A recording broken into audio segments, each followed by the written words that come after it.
دو سوال ہیں میرے. ایک سوال یہ ہے کہ جو مسلمان ہے اس کی زندگی کا مقصد اعمال صالحہ ہے، یعنی عمل ہے، ایمان اور عمل ہے. جس طرح قرآن پاک کی آیت ہے تبارک الذی بیدہ الملک وہو علی کل شیء قدیر الذی خلق الموت والحیات لیبلوکم ایکم احسن عملا. تو ہماری زندگی کا مقصد ہے کہ ہم اچھے اعمال کریں. ہمارا امتحان ہے اس مجلس اس دنیا میں. تو ہم سے ہمارے اعمال کے بارے میں سوال ہوگا. کسی بھی مسلمان سے کسی دوسرے مسلمان کے اعمال کا سوال نہیں ہوگا. جس طرح قرآن پاک کی آیت ہے سورۃ بقرہ پہلا سپارہ غالباً آخری رکوع ہے، جس میں اللہ پاک نے نبیوں کا ذکر فرمایا، پھر فرمایا تلک امۃ قد خلت لہا ما کسبت ولکم ما کسبتم ولا تسألون عما کانوا یعملون. یہ جو برگزیدہ جماعت تھی انبیاء علیہ الصلوۃ والسلام جو گزر چکی، جو انہوں نے کیا ان کے لیے، جو تم کر رہے ہو تمہارے لیے، تم سے ان کا سوال نہیں کیا جائے گا کہ انہوں نے کیا کیا. جب نبیوں کے اعمال کا ہم سے کوئی سوال نہیں تو ہم سے آج سے پہلے یا ابھی بھی جو مسلمان موجود ہیں، اللہ ماشاءاللہ کوئی گواہی کا معاملہ ہو الگ بات ہے، مگر یہ ہم سے سوال نہیں کہ فلاں صدی میں فلاں مسلمان نے کیا کیا، فلاں صدی میں فلاں مسلمان نے کیا کیا، فلاں صدی میں فلاں مسلمان نے کیا کیا. یہ ہم سے سوال نہیں ہے. لہذا اس اصول سے جو شیعہ کا ایسے سمجھ لیں بنیاد ہی دوسروں کی برائی پر ہے، انسانوں کی برائی، دوسرے اعمال پر کی جانچ پڑتال کرنا، کوشش کرنا کہ کسی صحابی کی کوئی غلطی نظر آ جائے. یہ دین کا کون سا جز ہے؟ کیا تم سے یہ سوال ہوگا علی یاری صاحب، میں آپ کو ایسے سمجھ لیں نصیحت کر رہا ہوں، کیا آپ سے یہ سوال ہوگا کہ قیامت کے دن ہمیں یہ بتاؤ کہ حضرت حسین رضی اللہ تعالیٰ عنہ کے بعد حضرت زین العابدین ہے، اس کے وقت فلاں جو مسلمان تھا اس کے کیا اعمال؟ یا آپ سے یہ سوال ہوگا کہ حفیظ اللہ کے کیا اعمال تھے ہمیں بتاؤ؟ جب یہ سوال ہی نہیں تو اس پر اتنی محنت کیوں ہے، اس پر مناظرہ کیوں ہے؟ یہ ایک میرا یہ سوال ہے. اور دوسرا سوال یہ ہے کہ اصول کافی میں روایت ہے کہ زرارہ امام باقر سے روایت کرتے ہیں. ایک سوال کرو نا، ایک سوال کرو بھائی، دو سوال اکٹھے نہیں، ایک سوال. ایک تو وہ ایک نصیحت تھی آپ کو، نصیحت ایسے سمجھ لیں، جواب دینا چاہیں تو دے دیں. میرے خیال میں آپ انکار تو نہیں کریں گے اس بات کا. کیا آپ سے سوال ہوگا قیامت کے دن کہ بتا فلاں نے کیا کیا؟ دیکھیں میرے محترم ناظرین، ان کے سوال کا جواب میں ان کے اپنے کتاب سے دیتا ہوں. پہلی بات یہ ہے، میں ایک حدیث سب مومنین کا دل خوش کروں، مسلمانوں کا سب کا دل خوش کروں، ایک ایسی حدیث سے. دیکھیں جہاد اس کو بولتے ہیں. جہاد کس کو بولتے ہیں؟ یہ کتاب ہے تاریخ بغداد، تالیف ابو بکر احمد ابن علی الخطیب البغدادی، چاپ دار الکتب العلمیہ، یہ جلد نمبر 13 ہے اور یہ کتاب چھپی ہے سنہ 2004 میں. اس میں صفحہ نمبر 19 میں ایک روایت نقل کرتے ہیں. اس روایت کے نقل کرنے کے بعد فرماتے ہیں لم اسمع احد من شیوخنا الا یذکرہ الا بالجلیل. لولو ابن عبداللہ ابو محمد القیصری جس نے روایت کیا ہے، ابو بکر بغدادی کہتے ہیں کہ میں نے، خطیب بغداد کہتے ہیں کہ جتنے مشائخ حدیث میں نے دیکھے ہیں وہ سب نے اس کی شخص کی تعریف کی. شخص نے روایت کیا ہے رسول اللہ صلی اللہ علیہ وآلہ وسلم سے، عن النبی صلی اللہ علیہ وسلم، انہوں نے فرمایا، نبی صلی اللہ علیہ وسلم نے فرمایا لمبارزۃ علی ابن ابی طالب لعمر ابن عبدود. مبارزہ کس کو بولتے ہیں؟ بارز یبارز مبارزتن، مبارزہ بولتے ہیں باہر نکلنے کو. یہ امیر المؤمنین علیہ الصلوۃ والسلام جو باہر آئے ہیں، جو انہوں نے چند قدم اٹھائے ہیں، چل پڑے ہیں عمر ابن عبدود کی طرف. کب؟ یوم الخندق، جنگ خندق کے موقع. جنگ خندق سخت جنگ ہے، سخت شدید حالت ہے رسول پاک صلی اللہ علیہ وسلم اور مسلمانوں پر. کفار آئے ہیں قتل عام کرنے کے لیے، وہ کفار سب قبائل مل کے آئے ہیں. اس کا نام بھی غزوہ احزاب ہے. مسلمانوں کو محاصرہ کیا، یہود بھی ان کے ساتھ ملے تھے. اس لیے آئے تھے کہ سب وہ کیا کریں، رسول اللہ صلی اللہ علیہ وسلم کو قتل کریں، مسلمانوں کو، مردوں کو قتل کریں، عورتوں کو اٹھا کے لے جائیں اور ہمیشہ کے لیے اسلام ختم ہو جائے. پیغمبر مسلمان ختم ہو جائے تو اسلام ہی ختم. تو اس وقت اسلام کو بچانے والا رسول اللہ صلی اللہ علیہ وآلہ وسلم کا سپہ سالار، اللہ تعالیٰ کا سپہ سالار، اللہ تعالیٰ کا تلوار کون تھا کفار پر؟ امیر المؤمنین علیہ رسالت پناہ صلی اللہ علیہ وآلہ وسلم نے فرمایا امیر المؤمنین علیہ الصلوۃ والسلام علی ابن ابی طالب علیہ السلام کا باہر آنا اور قدم اٹھانا، امر کی طرف جانا. یوم الخندق افضل من عمل امتی الی یوم القیامہ. میرے پورے امت کے جتنے عبادتیں ہیں، جتنے روزے ہیں، جتنے ختم قرآن ہیں اور جتنے حج بجا لاتے ہیں، جتنے نیک کام، وہ ایک طرف امیر المؤمنین علیہ السلام کی یہ چند قدم جو انہوں نے اٹھائے ہیں، 10 قدم ہے، 15 قدم ہے، 20 قدم ہے، جتنا ہے، جتنے یہ قدم انہوں نے اٹھائے ایک طرف، لیکن یہ افضل ہے. امیر المؤمنین علیہ السلام کا قدم اٹھانا میری پوری امت کے افضل قدم عمل سے افضل. اب آپ کو بتاتا ہوں نا جہاد، میں نے آپ سے کہا تھا نا کہ جہاد دکھانا ابو بکر کا. جہاد اس کو بولتے ہیں. کتنا یہ ایک جہاد ہے میرے مولا کا. ابھی بھی سنی نہیں ہو رہے. اب عقل کا ہے. اب دیکھو نا، ایک شخص وہ ہے جس کا ایک قدم اٹھانا پورے امت کے تمام عبادات، اعمال، جہاد وغیرہ عمل خیر سے افضل ہے. پھر کون ہے؟ پھر نبی صلی اللہ علیہ وسلم، خلیفہ بلا فاصل. خلیفہ بلا فاصل کون ہے؟ پھر وہ بتا رہا ہوں مگر سنی ہو جائے.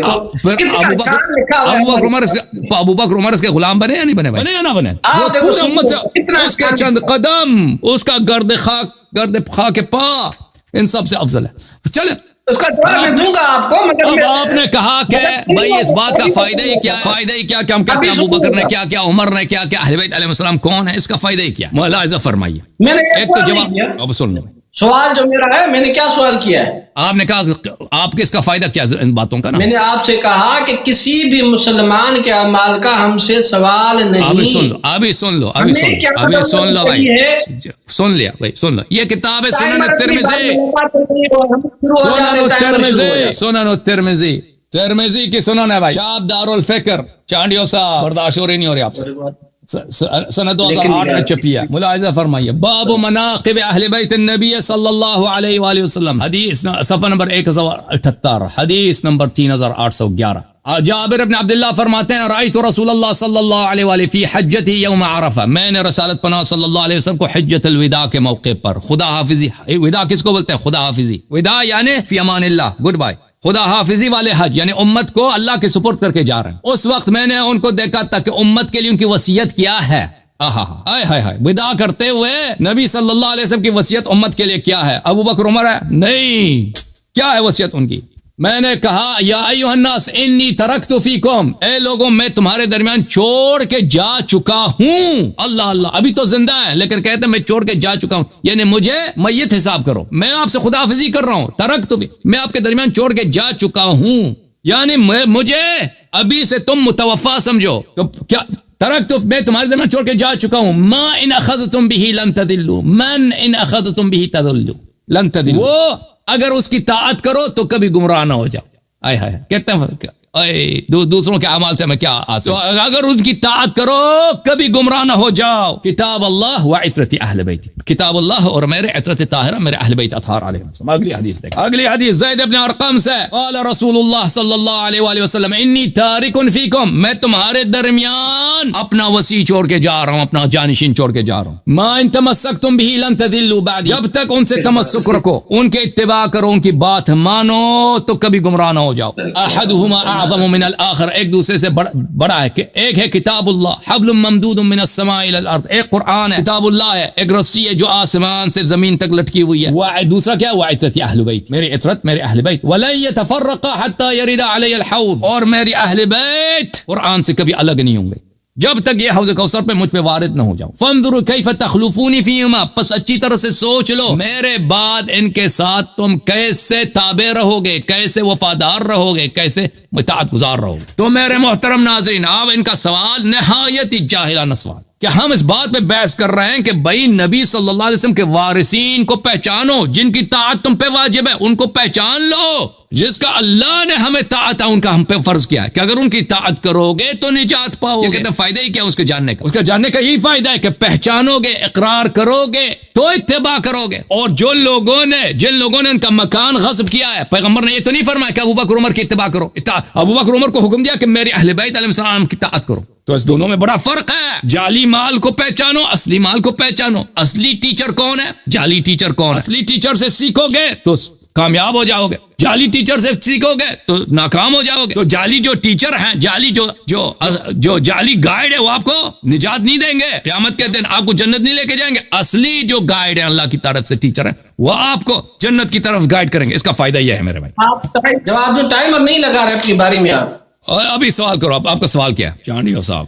اعوذ باللہ من الشیطان الرجیم، بسم اللہ الرحمن الرحیم. ناظرین کرام، میرے سوال کو آپ نے سن لیا ہوگا، وہ جنہوں نے نہیں سنا پھر وہ سن لیں. میں نے کہا تھا کہ ہم سے کسی دوسرے کے انسان یا مسلمان کے اعمال کا سوال نہیں ہوگا. میں نے یہ کہا ہے. میں نے اپنی بات میں یہ کب کہا ہے کہ حضرت علی المرتضیٰ کی اطاعت نہ کرو یا حضرت حسن حسین کی اطاعت نہ کرو؟ میں نے کب کہا؟ میں نے کہا کسی مسلمان کے اعمال کا سوال قیامت کے دن دوسرے مسلمان سے نہیں. تو اس بات کی جانچ کرنا، کوشش کرنا کہ فلاں نے کیا کیا، فلاں نے کیا کیا، اس کا کیا فائدہ ہے؟ حتیٰ کہ تو گناہ ہے قرآن پاک میں، وَلَا تَجَسَّسُوا، یہ جاسوسی نہ کرو. جاسوسی کر رہے ہیں یار صاحب بیچ میں بات نہ کرے. حضرت ابو بکر، حضرت عمر فاروق کی بات نہیں میں کر رہا، میں مطلق بات کر رہا ہوں. جس بحث میں آپ پڑھے ہیں، جس بحث پر آپ کی بنیاد ہے، دوسرے مسلمانوں کی برائی پر تمہاری بنیاد ہے.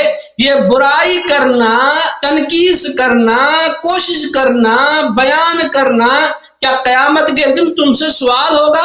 لیاری صاحب، قیامت کے دن آپ سے سوال ہوگا کہ بتاؤ کہ حفیظ اللہ کے کیا اعمال تھے؟ میں آپ کے سامنے زندہ مسلمان بیٹھا ہوں، کیا میرے اعمال کا تم سے سوال ہوگا؟ میرا سوال یہ تھا، مگر جواب نے آپ نے جو بات کہی میں اس کے آپ کو جواب دوں. ایک آپ نے کہا ترکت فیکم مستقلین، ہم آپ نے میں دو چیزیں چھوڑ کے جا رہے ہیں، ان کی اطاعت کرو گمراہ نہیں ہوگے. ٹھیک ہے، ہم نے کب کہا ہے کہ حضرت علی المرتضیٰ کی اطاعت نہیں کرتے؟ ایک اہل سنت کا کوئی حوالہ سنا دو. اپنی صحابہ کرام اپنی جگہ، ابو حنیفہ رحمۃ اللہ علیہ، امام مالک، احمد بن حنبل، یا کسی بھی اہل سنت کی میں بات کرنے دو. کتنی آپ نے بات کی ہے، میں بیچ میں نہیں بولتا، آپ بول بات ہی پوری کرنے نہیں دیتے. سوال کیا؟ میں بات پوری کروں اس کے بعد آپ بات کریں. اطاعت کی جب بات ہے، ہم حضرت علی المرتضیٰ کے اطاعت کرنے والے ہیں. ہم کہتے ہیں حضرت علی المرتضیٰ ہمارے امام ہیں، دین میں ہم ان کے تابع دار ہیں. آپ بتائیں ہم نے کب کہا کہ ہم حضرت علی المرتضیٰ کی تابع داری اہل سنت کے حرام ہے؟ کب ہم نے کہا حضرت حسن حسین کی تابع داری حرام ہے؟ ہم تو ان کے تابع دار ہیں. ہم کہتے ہیں وہ صحابی ہیں. جس طرح حضرت ابو بکر صدیق کی اطاعت کرنا ضروری ہے، اسی طرح حضرت علی المرتضیٰ کی اطاعت کرنا ہے. ہم نے تو کبھی بھی انکار نہیں کیا. باقی آپ نے جو کہا کہ حدیث سے جو تم ثابت کرنا چاہتے ہو کہ امام کی اطاعت فرض ہے، یہ تو امام نے کہا کہ ہماری کوئی اطاعت فرض نہیں ہے. اصول کافی میں امام جعفر صادق نے کہا کہ ہماری اطاعت فرض نہیں ہے، کوئی ہم میں ایسا نہیں جس کی اطاعت فرض ہو. حضرت جعفر صادق نے شیعوں کو کہا ہے، میرا بات آپ کے سامنے چلا پڑا. دوسری بات، کیا مذہب اہل بیت اور مذہب صحابہ الگ تھے؟ کیا رسول اللہ صلی اللہ علیہ وسلم نے صحابہ کو دوسرا دین سکھایا تھا، اہل بیت کو دوسرا دین سکھایا تھا؟ کیا ہو گیا؟ میں نے پہلے بھی آپ سے پوچھا تھا، کیا رسول اللہ صلی اللہ علیہ وسلم کے دور میں کیا حضرت علی شیعہ تھے، ابو بکر صدیق سنی تھے؟ کیا ان کا کلمہ الگ تھا، نماز الگ تھی، یا ان کا آذان الگ تھا؟ ان کا دین ایک ہی تھا، دین میں کوئی فرق نہیں تھا. تو میں پہلے بھی کہہ چکا ہوں. اور دوسری بات یہ ہے، علماء کرام نے کہا کہ اس کے دو معنی ہیں. ہم آپ کے میں دو چیزیں چھوڑ کے جا رہے ہیں، ایک قرآن، ایک دوسری سنت، ایک حدیث ہے. دوسری جو آپ کہہ رہے ہیں، اس میں رسول اللہ صلی اللہ علیہ وسلم نے وصیت فرمائی کہ میرے ازواج کا خیال رکھنا، ان کے لیے دوسرا نکاح حرام ہے. یعنی ابھی وہ بغیر نکاح کے، ابھی ان کا سرپرست کون ہے؟ رسول اللہ صلی اللہ علیہ وسلم کے بعد ان کا خیال رکھنا. یعنی یہ مقصد ہے. ایک تو مقصد یہ، دوسرا جو آپ لے رہے میں اس کا بھی انکار نہیں کر رہا، مگر اس سے فرضیت حضرت جعفر صادق ثابت نہیں ہوتی. صحابہ تک ہم مطمئن ہیں، مانتے ہیں کہ صحابہ کی تابعداری کرنی ہے، حضرت علی، حضرت حسن، حضرت حسین. اس کے بعد جو دوسرے بزرگ ہیں ان کی اطاعت کوئی ضروری نہیں. امام جعفر صادق فرما رہے ہیں، میں آپ کے سامنے روایت پڑھ رہا ہوں، وہ خود انکار کرتے ہیں کہ کوئی ہمارے یہاں آپ پہ کوئی ایسا امام نہیں جس کی کوئی اطاعت فرض ہو. اصول کافی جلد نمبر 1. سعید سمان کہتے ہیں کہ امام صادق علیہ السلام کے پاس تھا، اتنے میں زیدیہ فرقے کے 2 آدمی آپ کے خدمت میں حاضر ہوئے اور پوچھا کہ کیا تم میں کوئی امام مفترض الطاعہ موجود ہے؟ آپ نے فرمایا نہیں. کہنے لگے ہمیں آپ کے بارے میں لائق اعتماد سکہ لوگوں نے بتایا ہے کہ آپ اس کا فتویٰ دیتے ہیں اور اقرار کرتے ہیں اور اس کے قائل ہیں، اور ہم آپ کے سامنے ان لوگوں کا نام لیے دیتے ہیں، وہ فلاں فلاں آدمی ہیں، بڑے تقویٰ و طہارت کے مالک ہیں، وہ ان لوگوں میں سے ہیں جو کبھی جھوٹ نہیں بولتے. امام صادق علیہ السلام ان کی بات سن کر غضبناک ہوئے اور فرمایا کہ میں نے ان کو اس کا حکم نہیں دیا، بس جب انہوں نے امام کے چہرے پر گید و غضب دیکھا تو اٹھ کر چلے گئے۔ امام جعفر صادق کہہ رہے ہیں کہ میں مفترض الطاعت نہیں ہوں۔ آخر تک پڑھو، آخر تک پڑھو، آخر تک پڑھو۔ ابھی آپ پڑھو یا ہر چیز میں پڑھوں کیا؟ آپ بتاؤ حدیث جو آپ نے پڑھی ہے آخر تک پڑھو جی، آخر تک پڑھو نا حدیث، حدیث تو لمبی ہے۔ آپ اگر آپ کو آپ پڑھ لینا جو اگر کوئی ایسی کوئی اعتراض، لہذا تو میرے مسلمان بھائی ہو، میں نے جو ان کے سامنے بات کہی اس کا جواب دیں کہ کسی مسلمان کے اعمال کا سوال قیامت کے دن ہم سے ہوگا۔ میرا سوال یہ، میں کہہ رہا ہوں نہیں ہوگا، آیت پڑھی ہے میں نے ابھی جو اس نے حدیث پڑھی اس میں یہ تھا کہ اہل بیت اور قرآن میں تفریق نہیں ہوگی، یعنی اہل بیت قرآن کے پیچھے چلیں گے، قرآن کی اطاعت کریں گے، وہ قرآن کے خلاف نہیں چلیں گے۔ قرآن میں ہے تلک امۃ قد خلت لہا ما کسبت ولکم ما کسبتم ولا تسألون عما كانوا يعملون۔ دوسری آیت سورۃ بقرہ کا آخری رکوع، لہا ما کسبت ولکم ما کسبتم ولا تسألون عما كانوا يعملون۔ جو تم کرو گے تم سے پوچھا جائے گا، جو وہ کریں گے ان سے پوچھا جائے گا، ان کے اعمال کا تم سے سوال نہیں۔ سوال تو سمجھو اللہ یار صاحب، وما علینا الا البلاغ المبین۔ چلیں جناب، تھینک یو سر، اللہ آپ کو جزائے خیر دے۔ بسم اللہ الرحمن الرحیم۔ دیکھیں انہوں نے یہی جان ماری ہے کہ نکال دیں، یہ حدیث نکال دیں اصول کافی سے۔ انہوں نے آدھی حدیث پڑھی ہے، پورا حدیث نہیں پڑھا ہے۔ اور زیدیہ جو تھے میرے محترم ناظرین، یہ ایک عسکری تحریک تھی اس زمانے میں، ایک فوجی تحریک جن کا کام یہ تھا خروج کرنا تلوار کے ساتھ، اور یہ اپنے مخالفین کو قتل کرنے، ان کی جنگیں ہوتی تھیں اور مدینہ منورہ میں انہوں نے بہت سارے فتنے کیے تھے، اور یہ اپنے مخالفین کو چاہے وہ بنی ہاشم میں سے بھی ہوں وہ قتل کرتے تھے۔ ملاحظہ فرما، اور یہ دشمن اہل بیت علیہ السلام تھے۔ یہ کتاب الروضہ من الکافی للکلینی رحمۃ اللہ علیہ، جلد نمبر 8، یہاں پہ صفحہ نمبر 235 میں ملاحظہ فرمائیے، یہ حدیث نمبر 314۔ میں نے حضرت امام کاظم علیہ السلام سے عرض کی، میرے دو پڑوسی ہیں، ایک ناصبی ہے اور دوسرا زیدی ہے، اور میں مجبور ہوں کہ یہ ان دونوں میں سے ایک کے ساتھ دوستی کروں، یعنی حالات ایسے ہیں کہ مجھے ایک کے ساتھ اٹھنا بیٹھنا ضروری ہے، تو ان دونوں میں سے کس کے ساتھ، فمن و عاشر، کس کے ساتھ میں اٹھنا بیٹھنا شروع کر دوں، زیدی کے ساتھ یا ناصبی کے ساتھ؟ قال ہما سیان، امام علیہ السلام نے فرمایا دونوں برابر، زیدی بھی ناصبی ہے، یہ ایک جیسے۔ من کذب بآیۃ من کتاب اللہ فقد نذب الاسلام وراء ظہرہ، فرمایا کہ یہ جو قرآن کی ایک آیت کو بھی تکذیب کرتا ہے وہ پورے قرآن کو تکذیب کرتا ہے اور سب انبیاء و مرسلین کا تکذیب کرتا ہے۔ ثم قال ان هذا ناصب لك وان هذا الزیدی نصب لنا، فرمایا کہ ناصبی جو ہے وہ شیعوں کا دشمن ہے۔ ناصبی کس کا دشمن ہے؟ شیعوں کا دشمن ہے، اور زیدی ہمارا دشمن ہے۔ زیدی جو تھے وہ ائمہ طاہرین علیہ الصلوۃ والسلام، کیونکہ ان کے امام کہتے تھے کہ یہ جعفر صادق علیہ الصلوۃ والسلام ہم سے اگر بیعت کر لیں تو ہماری امامت بن جائے، پورے لوگ ہمیں مانیں گے، لیکن یہ ہماری تائید نہیں کرتے،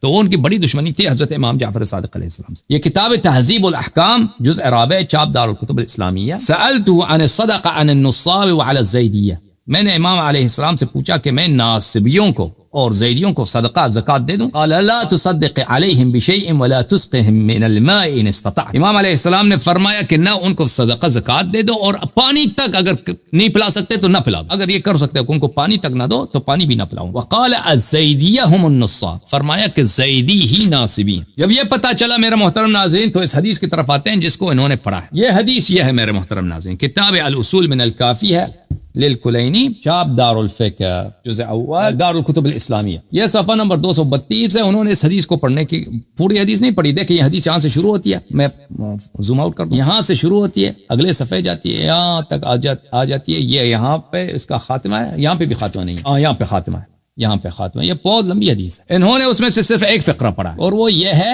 کہ حضرت سعید السمان کہتا ہے کہ میں امام ابو عبداللہ امام جعفر صادق علیہ السلام کے پاس تھا، اذ دخل علیہ رجلان من الزیدیہ، دو شخص زیدی وہاں سے آگئے، وقال افیکم امام مفترض الطاعہ، آپ میں سے کوئی ایسا شخص ہے جو امام مفترض الطاعہ ہو۔ دیکھو میرے محترم ناظرین، ایک فن ہے شریعت میں، اس کو کہتے ہیں توریہ۔ التوریہ قرآن مجید میں اللہ نے استعمال کیا ہے، اور توریہ جو ہے یہ انبیاء علیہ السلام کی سنت۔ میں آپ کی خدمت میں عرض کروں، یہ کتاب احتجاج ہے شیخنا الطبرسی رحمۃ اللہ علیہ کی۔ یہاں پر ایک حدیث ہے کہ ایک شخص، ایک شیعہ آیا حضرت امام رضا علیہ السلام کے پاس، وہ کہتا ہے کہ میں تو بڑا ہی پریشان ہوا۔ کیوں پریشان ہوں؟ میں نے کہا میں نے اپنے ایک شیعہ کو دیکھا کہ وہ شیعہ آج بغداد میں اس کو لوگوں نے بڑے چوک پہ بٹھایا تھا، اس کی بڑے اعزاز کر رہے تھے اور کہہ رہے تھے کہ یہ رافضی تھا، یہ جو اب عمری بن گیا، اس لیے میں بڑا پریشان ہوں۔ اور وہ کہتا تھا خیر الناس بعد رسول اللہ صلی اللہ علیہ وسلم ابا بکر، خیر الناس بعد رسول اللہ صلی اللہ علیہ وسلم ابا بکر۔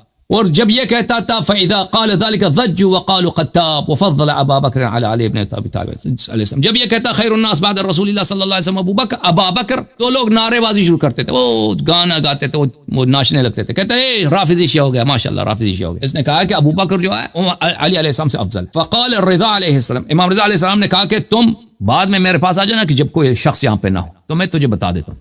بعد میں گیا تو کہا تجھے یہ بات اس لیے وہاں لوگوں کے سامنے اس کی بات کی تفسیر نہیں کی تاکہ وہ ہمارا جو شیعہ مومن ہے وہ کسی مشکل میں نہ پڑ جائے، کیونکہ وہ مشکل میں پڑ جائے گا۔ لم یقل خیر الناس بعد رسول اللہ صلی اللہ علیہ وسلم ابو بکر، دیکھیں عربی زبان میں نصب ہوتا ہے، رفع ہوتا ہے، ان دونوں میں بڑا فرق ہے۔ اگر وہ کہتا خیر الناس بعد رسول اللہ صلی اللہ علیہ ابو بکر، تو یہ بن جاتا کہ بہترین شخص ابو بکر ہے پیغمبر کے بعد صلی اللہ علیہ وسلم، لیکن اس نے ابو بکر تو نہیں بولا، اس نے کیا بولا؟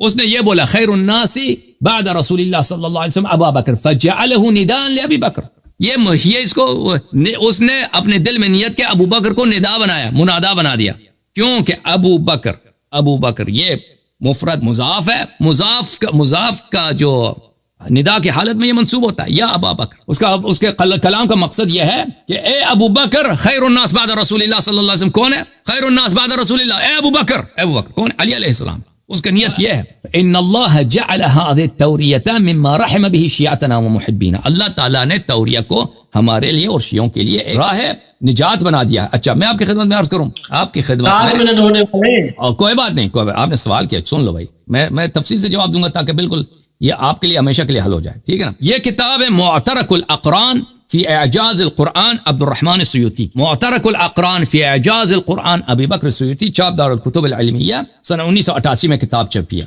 وقوع البدائع البلیغۃ فی القرآن، قرآن میں بدائع محسن کلام، جو چیزیں کلام کو بہت خوبصورت بنا لیتی ہیں قرآن مجید کے اعجاز میں، ان میں سے ایک چیز ہے التوریہ، ان یذکر لفظ له معنیان اما بالاشتراک احدهما قریب والآخر بعید یقصد البعید ویورى عنه بالقریب۔ آپ ایک لفظ کا استعمال کرتے ہیں جس کے دو معنی ہیں، ایک قریب ہے ایک بعید ہے، آپ بعید کو قصد کرتے ہیں اور قریب کے پیچھے اس بعید کو چھپاتے ہیں۔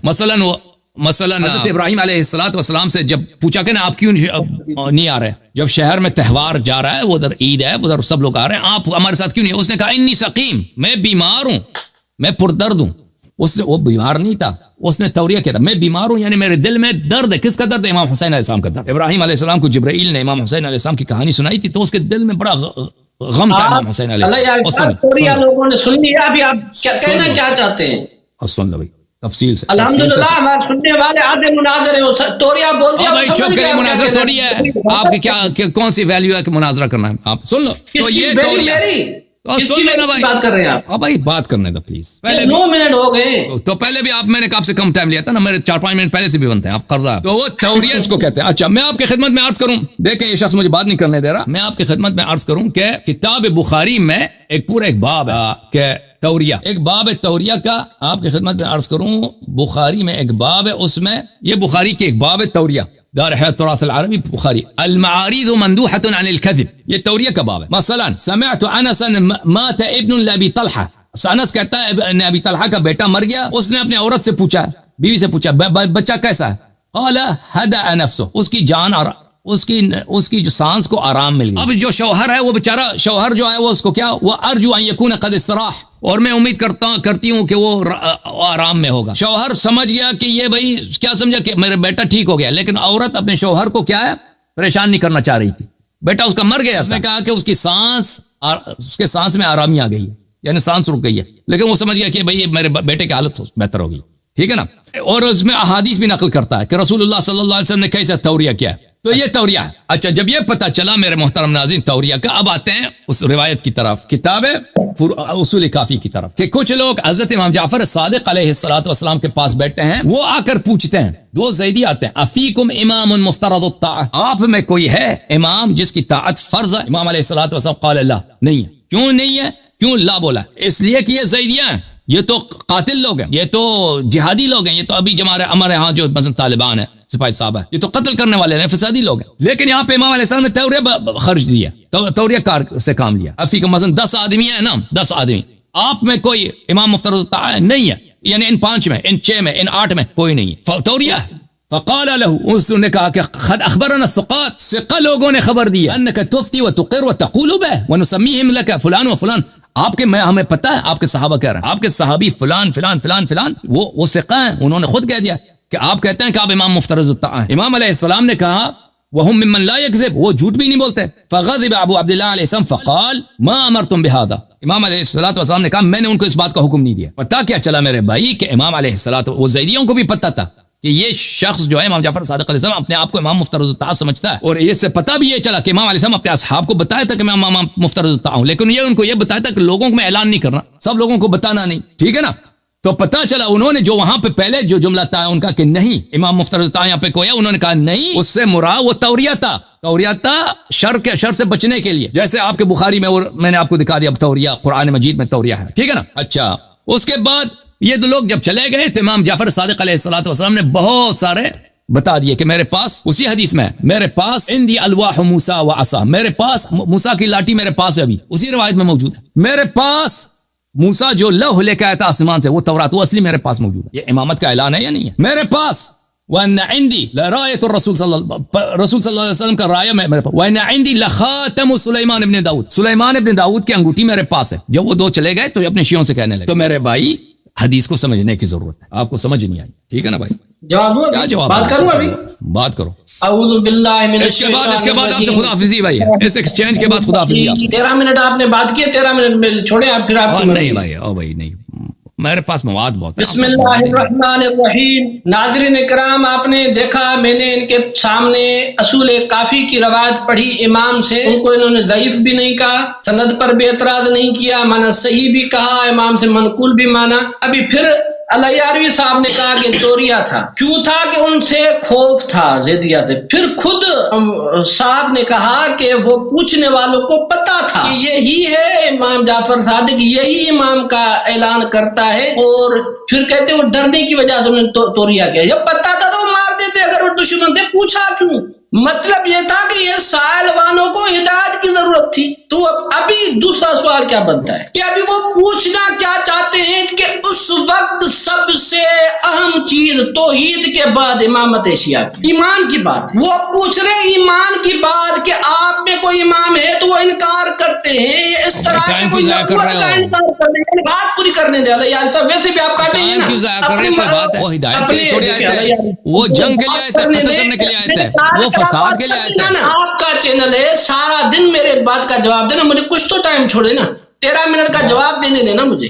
2 گھنٹے تو آپ اللہ یار صاحب بات کروں پھر آپ مجھے جس طرح کریں بھائی. بہت سارے لوگ منتظر ہیں آپ کے پیچھے. اتنی ضروری چیز ہے جس پر مسلمانوں کی آخرت کا مدار ہے، اس پر امام سے خود پوچھ رہے ہیں کہ کیا آپ امام ہیں، اس کا انکار کر رہے ہیں. تو دیکھیں کبھی بھی کسی نبی نے یہ کہا کہ میں نبی نہیں ہوں، یہ کہتے ہیں نبی کی طرح اطاعت فرض ہے. ابھی وہ اتنی اہم چیز وہ پوچھنے والوں کو سے انکار کر رہے ہیں. ابھی سوال یہ پیدا ہوتا ہے کہ توریہ کیا ہے. توریہ پر الگ ایک بحث ہے، پر یہاں پر تو ایمان کی بات ہے. نبیوں نے کبھی اپنی نبوت کا انکار نہیں کیا، حتیٰ کہ ہجرت کرنی پڑی، ہجرت کی، شہید ہو گئے، مگر کبھی بھی انہوں نے نبوت کا انکار نہیں کیا. امامت ان کے ہاں تو نبوت سے بھی افضل ہے، اور امام کی اطاعت نبی کی طرح ہے. نبوت اور امامت میں کوئی فرق نہیں سوائے اس کے کہ امام نبیوں سے افضل ہے. تو وہ امام اپنی امامت کا انکار کر رہا ہے. ابھی نقصان کیا ہوگا، میری بات سنیں، بات پوری ہو جائے. ابھی ایک روایت ہے، بات اعلان ہو گیا، ابھی امام نے کہا میں امام نہیں ہوں. سننے والوں میں سے ایک ہی ایک ایسا انسان ہو یہ بات سن کر چلا گیا، ابھی اس نے ان کو امام نہ سمجھا، وہ مر گیا. ابھی اس کی آخرت کا ذمہ دار کون؟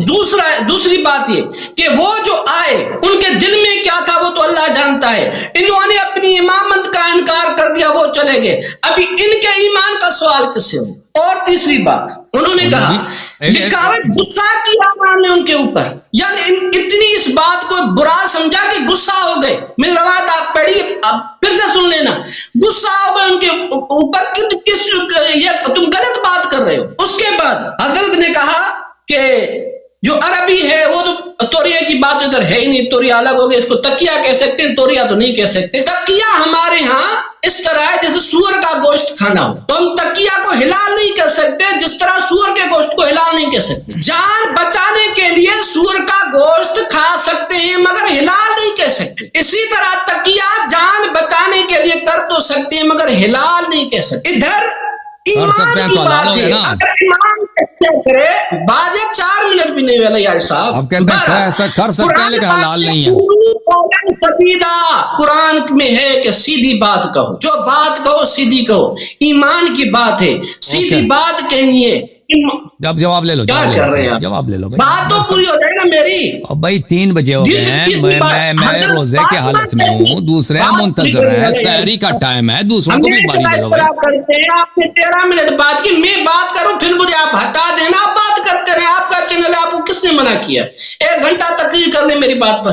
2 گھنٹے سے آپ ادھر ہیں نا بھائی، 2-2.5 گھنٹے سے کی بھی باری بنتی ہے نا۔ نہیں، میرے سوال مجھے جواب دینے دے، اس کے بعد میں کہہ رہا ہوں کہ امام اپنی امامت کا انکار کر دے، نہیں کر رہا نا یہ ایمان کی۔ او بھائی جب میرے نبی صلی اللہ علیہ وسلم مکے میں تھے اور ابھی تک ان کو نبوت کے اعلان کا بات پوری کرنے دیں، بات سنیں میرے بھائی نا، ابھی نبی صلی اللہ علیہ وسلم مکے میں، ابھی ان کو یہ حکم نہیں ملا اللہ کی جانب سے کہ آپ اپنی دعوت کو علنی کر دیں، پبلک، وہ ابھی چھپا رہے ہیں، ٹھیک ہے نا۔ اگر کوئی ان سے پوچھتا ہے کہ آپ نبی ہیں تو وہ تو نہیں کہتا میں نبی ہوں، وہ تو صرف خاص لوگوں کو بتاتے ہیں کہ میں نبی ہوں۔ ابھی اگر آپ مکے میں ہوتے اس زمانے میں، مثلا سنہ 2 بعثت میں، سنہ 1 بعثت میں 2-3 آدمی مسلمان ہو گئے پورے مکے میں، وہ بھی فقیر فقراء، سردار سب لوگ جو ہیں وہ سب مشرک ہیں۔ کسی کو اگر گمان ہو جائے کہ نبوت کا اعلان کر رہے ہیں تو وہ آ کے نبی صلی اللہ علیہ وسلم سے پوچھتے ہیں کیا واقعی نبی ہیں، مثلا سب کے سامنے پوچھتے ہیں۔ نبی صلی اللہ علیہ وسلم کو اللہ کی جانب سے یہ حکم ہے تم اپنی نبوت کو چھپاؤ کیونکہ اسی میں اسلام کی بقا ہے۔ تو ابھی نبی صلی اللہ علیہ وسلم کو بتائیں گے سب کے سامنے کہ میں نبی ہوں یا توریہ کریں گے؟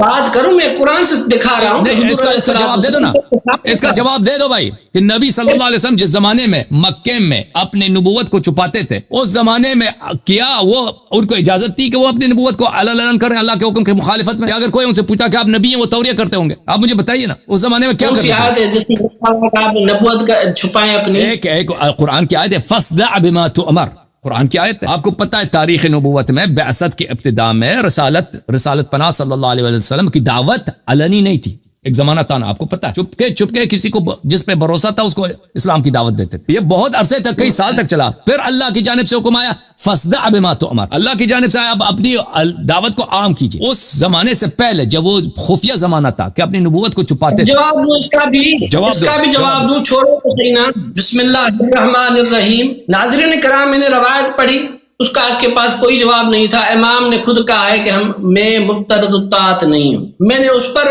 الیاروی صاحب کو کہا کہ ایسی بات جو توحید کے بعد سب سے افضل ہو اور جو بات مشہور بھی ہو، لوگوں کو پتا بھی ہو، اور پوچھ نہیں آیا کیا آپ نے امام کا دعویٰ کیا، آپ امام ہیں؟